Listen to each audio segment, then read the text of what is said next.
خواتي خواتاتي اهلا وسهلا مرحبا بكم يا جماعة الخير صحة فطوركم وصحة رمضانكم. J'espère que vous allez bien. Je suis toujours hyper heureux de vous retrouver parce que notre campagne électorale est en train de battre des records.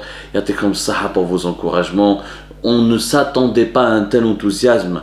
Au début, on croyait qu'on allait être mal accueilli, qu'on allait être sévèrement critiqué, insulté, qu'on allait être tourné en dérision. Et ben pas du tout.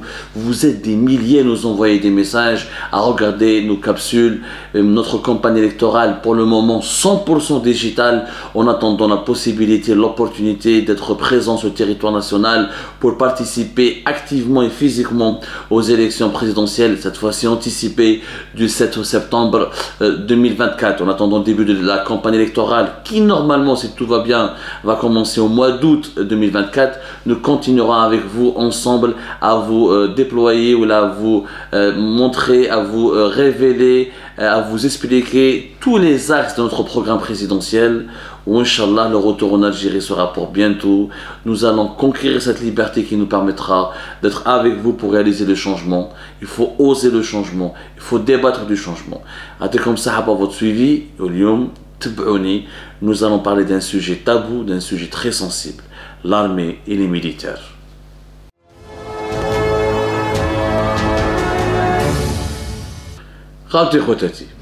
Oui, c'est un sujet sensible. Oui, c'est un sujet oui, c'est un sujet à chaque fois qu'il est évoqué ou abordé, vous êtes des traîtres ou vous êtes à l'assaut de l'étranger, vous êtes l'ennemi de la sécurité nationale. Ils sont considérés comme des chiétines de l'armée et de l'institution militaire. Ni traître, ni chiite. Un patriote qui pense à l'intérêt général de son pays. Voilà ce que nous sommes. Et c'est pour cette raison que nous proposons une solution par rapport à l'institution militaire. Nous respectons l'armée, nous respectons les soldats, nous les considérons même comme des héros. C'est un beau métier et c'est magnifique et c'est très noble de s'engager dans l'armée pour servir et défendre son pays. Ceci dit, des réformes s'imposent en toute urgence. La première réforme que j'impose, elle est plus que symbolique, elle est politique et hautement historique.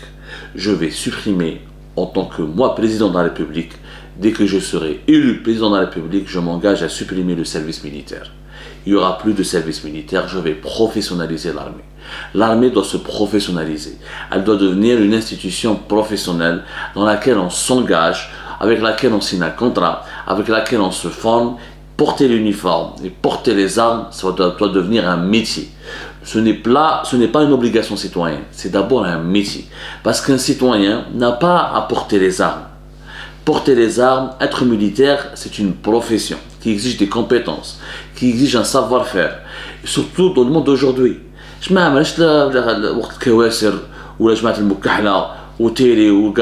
c'est fini. Les questions de sécurité nationale, les questions de défense aujourd'hui, les questions militaires, les enjeux militaires, c'est les drones, c'est les robots, c'est les cyberguerres, c'est les logiciels d'espionnage, c'est la surveillance par satellite. خلاص يا جماعه هذيك احنا نشوفوا في لي ديفيلي ميليتير ولا كنشوفوا في لي دون سيغتان سيريموني ميليتير يجيبوا واحد خشين ويبدا يعيط واو واو واو يوري بليجنا في لي موسكل تاعو وحده تعيط ويجبد مشعل الاخر. يا جماعه لازم نتقدموا. سني با سا لي غير. انا نشوفوا شنو صار في اوكران. انا نشوف في 2020 لا غير entre l'Arménie et l'Azerbaïdjan. Nous sommes dans des guerres modernes, des guerres d'information, des guerres de drones, des guerres robotisées. L'armée doit se professionnaliser. Mais c'est fini. L'armée n'est pas là pour recycler les citoyens. Les institutions qui doivent recycler, former, inculquer des valeurs citoyennes, ce n'est pas l'armée, c'est l'école, c'est la mosquée, c'est les scouts, c'est les sports, c'est le sport, c'est les associations. Mais quand on devient militaire, on doit le faire parce que c'est un métier. La suppression du service militaire, pour moi, s'explique par plusieurs raisons. D'abord, ça nous coûte beaucoup d'argent. Vous savez tous que le ministère de la Défense nationale, c'est le premier budget du pays. Avec moi comme président, ça va cesser. Le premier budget du pays sera le ministère de l'Éducation nationale et d'autres départements, notamment le ministère de la Recherche scientifique, l'enseignement supérieur et surtout le ministère de l'Économie. Le ministère de la Défense nationale aura toujours un budget important. Il faut savoir qu'entre 2010 et 2020, pratiquement, nous avons dépensé plus de 90 milliards de dollars pour acheter des équipements militaires pour financer notre armée. Nous n'avons jamais de chiffres, on n'a même pas de chiffres précis sur notre armée. On n'a que des estimations. Les chiffres de l'armée sont totalement maintenus en secret. Une enquête, combien de soldats nous avons, que des estimations. On parle de plus de 200 000 et quelques, 250 000 soldats mobilisables, qui sont mobilisés, qui portent l'uniforme, mais pratiquement 520 000 avec les réservistes. Ce sont des chiffres non officiels.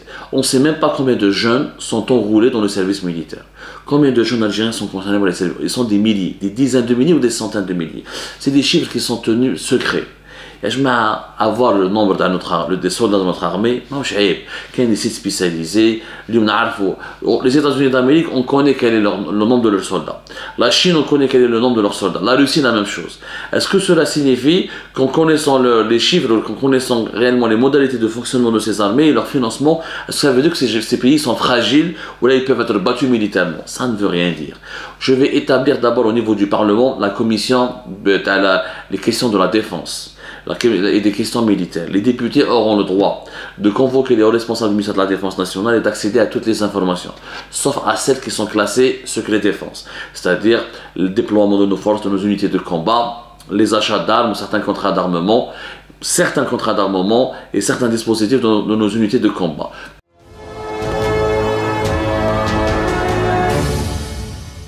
Mais tout le fonctionnement de l'armée subira le contrôle du Parlement, qui sont les élus du peuple. L'armée nationale et populaire. Comment se fait-il que l'armée nationale et populaire n'est pas contrôlée par le peuple? C'est un non-sens absolu. Contrôlé par le peuple, ça ne veut pas dire affaibli. Ça ne veut pas dire que c'est secret, ou ces dossiers, ou les classes secret de défense, ou le secret national, ou la classe confidentielle ne seront pas révélés. Mais le fonctionnement du ministère de la Défense nationale et de l'armée doit être contrôlé et supervisé par une commission, la commission des questions de la défense et des budgets de la défense au niveau du Parlement national, à savoir des députés élus par le peuple. Le service militaire, pourquoi il faut le professionnaliser? D'abord, nos jeunes, il n'y a pas de problème au niveau du nombre de nos militaires. Il n'y a pas un problème, de main-d'œuvre, ou plutôt il n'y a pas un problème de ressources humaines. On a beaucoup de soldats. Plus de 500 000 soldats avec les réservistes, c'est une immense armée. L'armée algérienne est régulièrement classée parmi les 30 plus grandes armées du monde. Donc, il y a un problème de manque de soldats. En plus, nous avons beaucoup de jeunes en Algérie, qui veulent s'engager dans l'armée. Qui pour eux, ils voient en l'armée une institution qui leur offre un métier, un avenir et des débouchés professionnels. J'ai fait des enquêtes, il y a des appelés, services militaires, ils sont convoqués, dans des casernes à l'intérieur du pays. Des fois, ils sont renvoyés, les casernes, parce qu'il n'y a pas de place.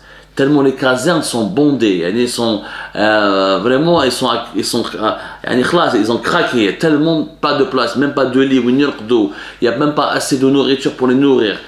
L'armée nationale et populaire, elle est justement très populaire. Parce que comme il y a beaucoup de chômage dans notre pays, une économie très faible, l'armée draine beaucoup de jeunes qui veulent devenir des militaires, et ce qui leur permet d'avoir une carrière, un salaire et plus tard des débouchés professionnels. Donc on n'a pas besoin de service militaire.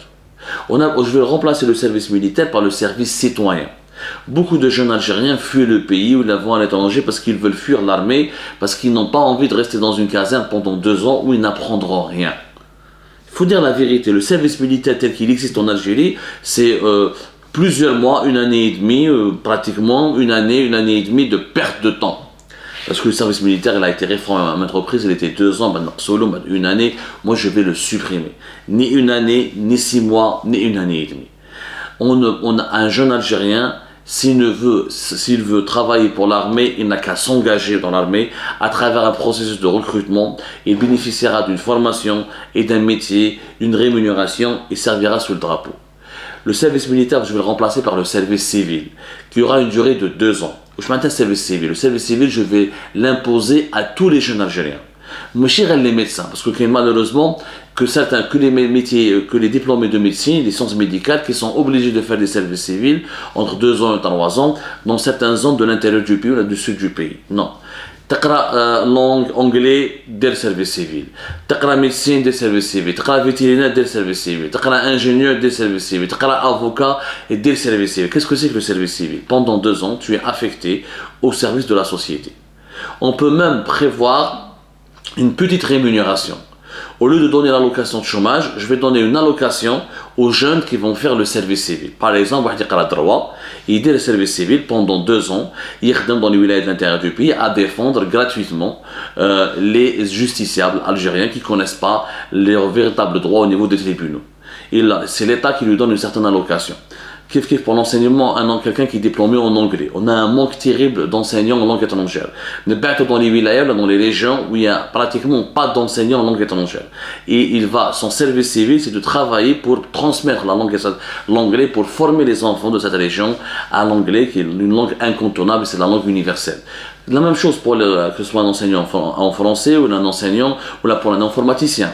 Je lui imposerai un service civil. Il sera rémunéré avec une allocation. Il partira dans les régions les plus reculées, les plus sous-développées du pays, où là il peut rester même dans sa zone d'habitation. Il n'est pas obligé de se déplacer des centaines ou des milliers de kilomètres. Des fois, il va dans les grandes villes pour apprendre aux jeunes d'un quartier comment faire de la programmation, comment créer des sites web. C'est ça le service civil. C'est la mise à disposition de la société de jeunes instruits, diplômés, qui ont accumulé du savoir et que l'État va obliger de partager leur savoir avec la société. Il faut savoir que l'État les a formés gratuitement, ces jeunes diplômés. Donc la moindre des choses, c'est qu'ils renvoient l'ascenseur à leur pays en accomplissant un service civil. Le service civil, encore une fois, ne signifie pas aller souffrir, dormir sous une tente, mal à balige. Non, il y aura une allocation, une rémunération, ce ne sera pas un salaire, ce sera une rémunération pour combler le strict minimum. Et ça permettra justement à ces jeunes diplômés de pratiquer leur savoir et de partager leur savoir et d'exécuter ce qu'ils ont appris au cours de leur formation sur le terrain. Et là, ça va leur donner encore une meilleure expérience professionnelle. On peut même comptabiliser ce service civil plus tard pour le calcul de la retraite ou là pour le calcul du point indiciaire lorsque certains de ces diplômés devront intégrer la fonction publique, c'est-à-dire que ce sera pris en considération lorsqu'il faudra calculer leurs primes et leurs salaires une fois qu'ils seront recrutés par des institutions de l'État ou là par des services publics. Voilà le service civil. Un service civil, des jeunes, on va relancer le patriotisme. On va inculquer les valeurs du patriotisme, mais pas par la force, pas par la Kalachnikov, pas par le Bevd al-Askari, pas par la tenue militaire, pas en faisant dormir nos jeunes dans les casernes, dans des endroits où peut-être ils ne se retrouveront pas. On ne manque pas de soldats, ne vous inquiétez pas. Il y a suffisamment de jeunes Algériens qui voudront s'engager dans l'armée. Et l'armée a des écoles, a ses propres centres de formation, et tant mieux, ça continuera comme ça. Mais le service militaire doit disparaître, l'armée doit se professionnaliser, le service civil, le service citoyen civil sera l'avenir de l'Algérie et permettra à nos jeunes de se réconcilier avec leur peuple, avec leur pays. Et des jeunes Algériens qui ne connaissent pas leur pays. واللي عايش في عنابة jamais ما دار الغرب واللي عايش في Alger ou في شلف n'a jamais fait le Grand Sud. L'État va leur permettre de se déplacer dans leur propre pays, de connaître leurs citoyens, de connaître leur population, leur région. Il y aura un nouveau brassage, il y aura du métissage, il y aura une rencontre, toujours autour d'une mission publique, celle de partager un savoir, celle d'inculquer un savoir qui a été appris par un jeune Algérien grâce aux efforts du pays et grâce à la gratuité des études et grâce aux efforts des financements publics de l'État. Le service civil, il touchera toutes les professions qu'on voit, les enseignants, les vétérinaires, les dentistes, pas uniquement les médecins, parce que les étudiants en médecine sont victimes d'une grande injustice, ils sont les seuls pratiquement à effectuer le service civil. Tout le monde va effectuer le service civil. Je dis bien tout le monde, même les diplômés dans les disciplines sportives. Le football, la gymnastique, la natation, c'est du service civil, être au service de l'Algérie. Autrement que par les armes. Parce que la meilleure arme finalement pour servir son pays, c'est d'être au service de son société, au service de l'intérêt général. C'est le service citoyen civil que nous allons instituer à la place du service militaire qui a fait son temps, qui n'est plus adapté à notre époque, ni à la modernité, ni aux défis sécuritaires et politiques de l'époque d'aujourd'hui.